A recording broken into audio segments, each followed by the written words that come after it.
symbol of divinity. Another symbol is, or it's another symbol for power. You have the olive leaf, a symbol of peace. You have the arrows, a symbol of war. Prepared to go to war if you have to. You know, not for illegitimate reasons like the ones we've been going into for years and years, all the way back into what? World War I? World War II was the last constitutional war.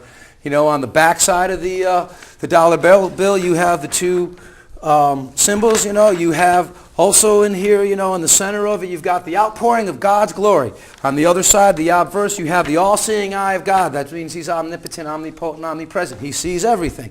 And it goes on. It is our Christian heraldry. Other people think it's Masonic and they ain't buying it because they don't want to have to cross over that line and have to look and see what the Abrahamic covenant means and how our heraldry is connected to the Abrahamic covenant line. Oh, yeah. Absolutely. Now, that is something that no Christian churches are teaching. And hopefully we're going to get to that one too, because that's really, it'd be quite surprised. I won't say no, but very few. I'll tell you, as a persistent, pursuing Christian for many years, I think I was like, 35, 38 years old before I learned the basic outline of the Abrahamic covenant and what it means and represents to the foundation of this country and why it's relevant today to be a Christian and know what you're talking about. But anyway. Food for thought. We have an email. We're going to post that up there, so you can send us your comments and questions because I'd love to hear from you. If you'd like to hear us talk about something in particular, you want to tell us, shut the hell up. That's your God-given freedom of expression, and I'd love to hear it. I really would. Or your non-God atheistic guy out there, And something that I'm going to throw out here was, when our Constitution was established, and people who were running for public office. All they had to do, you did not have to be a Christian, but you did have to state publicly that you believed in a higher power and an accountability, so that although what you may appear to get away with in front of man... Wouldn't that mean an alien too, though? Well, now, yeah, we automatically think, you hear the word UFO, you think little green men. Well, I got to tell you, No, you said you had to show allegiance to a higher power. For today, these people out there trying to gain intelligence by all going home. Well, that's a new age perspective. But. Well, no, it's going on out there. Big, people having big prayer circles and waiting for the universe to speak to them. And who knows if it's the government using mind control, ELF waves. Yeah, there's another conspiracy theory. Nothing conspiracy about it, man. Oh, absolutely not. 1994, Congress passed a law stating that our government cannot experiment on us without our permission. What does that mean, No. Dose in the water? We can't go down that road right now because, we'll start talking about things and then we'll never get back to over here. That's right. I'd like to talk about mind control and a chronological history of the New World Order.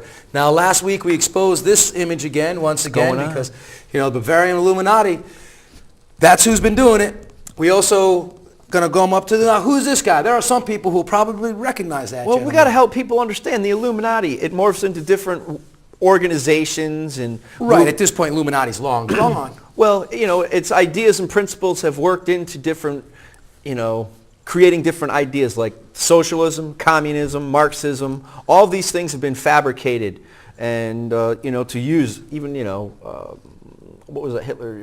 Jeez. What, education can give me control of the state? Not a quote, but the government form. But it doesn't matter. Oh, fascism. Yes, fascism. Brain fart, folks. I'm sorry, bear with us. Yeah, but really, all these things, communism, socialism, fascism, they've all been created to undermine this country. If you've never heard of the Weathermen Underground, it's a revolutionary group from the 70s. And I'll tell you, folks, those people bought hook, line, and sinker, this whole Marxist revolutionary, and they used destruction, and I can't say I blame them for what they understood. They were having to witness the Vietnam War, and it drove them crazy. And so they had to take into their own means of blowing up government buildings and trying to avoid hurting people, but people got hurt along the way.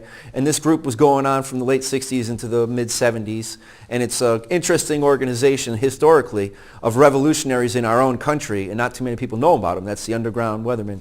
And I'll tell you, folks, the battle that has to be fought now, it can't be from a Marxist perspective. And all the splinter groups that went into our, lobbyist groups from that. It's like those people, that generation was hooked, with all the drugs and free love. They got hooked right into the Eastern philosophy. They got hooked right in Marxism, and that was all a plan and plot by this Illuminati BS we're talking about. And what I'm talking about is no bullcorn. That's the truth, and that's the way it is. And all these people might, resent me for ever saying that, all these leftists, because you know what? They've sacrificed their whole lives for what they thought was something fabulous and great. But it's all a big lie, it's a big setup, and it's a shame. And that's why I'm here, to tell the truth. Because what else am I going to do? Now, if man wasn't corruptible, of course, communism could really be a very good thing. But one of the things that I wanted to bring up, because as we're exposing the truths, what you were just talking about was like Hegelian dialectic, that you can bring about social change through violence. That's exactly what it was. They set those people up. Oh, absolutely. By bringing these false philosophies in, Foundation, you got to have an evolutionary base, foundation, so that when they come along, they just wipe out, your whole connection to the idea that we are created in the image of God. It's much harder to kill someone if you know that they're connected to a God who is very vengeful.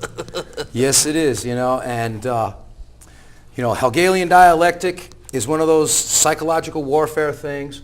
And now 9/11 is a perfect example of that, because when someone said to me, we need protection from those terrorists, those crazy people that live in caves 10,000 miles away, I'm thinking, wait a second. Which brings me to a video clip that I wanted to show here, because I've talked to people before about Pearl Harbor. At this point in time, it is very well documented that our government, Roosevelt as well as naval intelligence, knew Pearl Harbor was going to be attacked at least 7 to 10 days before the actual attack. So we are going to cut right now to James Perloff, who is speaking about the Council on Foreign Relations. He is the writer of the book Shadows of Power. He also wrote Tornado in the Junkyard and the Case Against Darwinism. That's a whole different thing. That's about creation science. So the important thing is the CFR, Council on Foreign Relations. If you haven't checked it out, check this out, and maybe you'll take a lead and look into it a little bit more and get a better understanding. Right, so we're going to cut to James Perloff right now, talking about the advanced knowledge that that our government had about Pearl Harbor. Today we'll be looking at history in a way that some of you may never have heard it told before. We're going to start with one of the most tragic events in American history, the Japanese attack on Pearl Harbor, December the 7th, 1941. 18 warships, including several battleships, sunk or heavily damaged, 2,000 Americans dead, 200 planes destroyed on the ground. Now, what do you think the big question was on Americans' minds the day after Pearl Harbor? Why did they do it?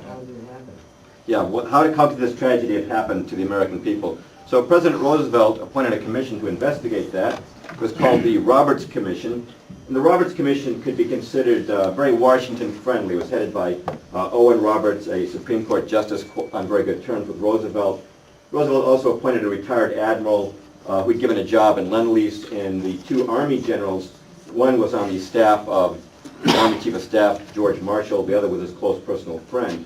Now, the commission conducted 3 weeks of hearings in Washington and Hawaii, and at the conclusion of those hearings, they issued a report which said that Washington had conducted itself in an exemplary manner, and all the blame, they said, lay with our commanders in Pearl Harbor, namely Admiral Husband Kimmel, the Pacific Fleet Commander, and General Walter C. Short, the Army Commander at Pearl Harbor. It said these men failed to take adequate surveillance measures of the waters surrounding Hawaii. They accused them of dereliction of duty, and those words, dereliction of duty, flooded American headlines. Now, they were inundated with hate mail, relieved of their duties. Congressmen stood up and said they should be shot. And Kimmel and Short protested. They believed they were the victims of a kangaroo court. They pointed out that the Roberts Commission had taken unsworn testimony, refused them the right to have fellow officers acting as their attorneys, and refused them the right to ask witnesses questions.